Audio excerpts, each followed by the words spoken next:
Be thou my soul, oh, give me Romans comfort chapter thoughts and 12 sad. and verse number All 19. that I ask Do not of thee, avenge all yourselves. I ask. Instead, leave room for God's wrath, because it is written, "Vengeance belongs to me. I will repay," says the Lord. Today's passage touches on a deep, instinctive human response, the desire for justice, to even the score when wrong. Whether it's a personal offense or a global injustice, our reaction often leans towards retaliation. This longing for fairness is not inherently evil. It can come from a desire to see justice prevail. But the directive in this passage is clear. Do not avenge yourselves.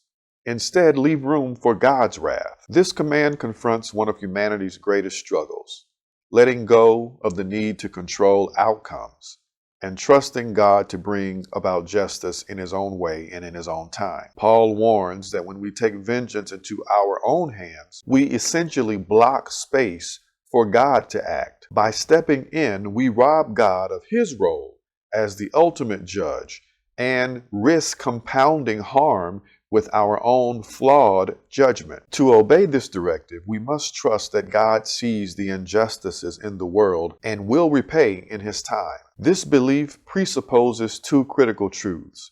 First, that God is just and has a plan to deal with evil.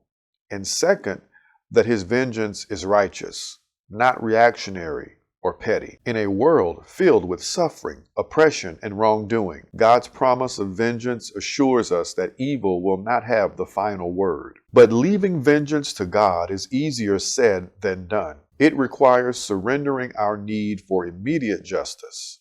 And many of us struggle with not seeing wrongs righted in our lifetime, whether it's minor offenses like someone cutting us off in traffic, or major ones such as acts of war or systemic oppression. We want to witness justice unfold. But trusting in God's timing and his perfect judgment means accepting that we may not always see the resolution ourselves. The call to step aside and leave vengeance to God is also an invitation to focus on our role in the kingdom. Instead of being consumed with seeing payback, we can channel our energy into forgiveness, service, and demonstrating God's love, even to those who have wronged us. This doesn't mean ignoring evil or pretending it doesn't exist, but it means acknowledging that ultimate justice belongs to God, God alone, who can administer it perfectly. So as we reflect on this passage today, may we find peace in releasing our hold on vengeance and trusting in God's sovereignty. He sees every wrong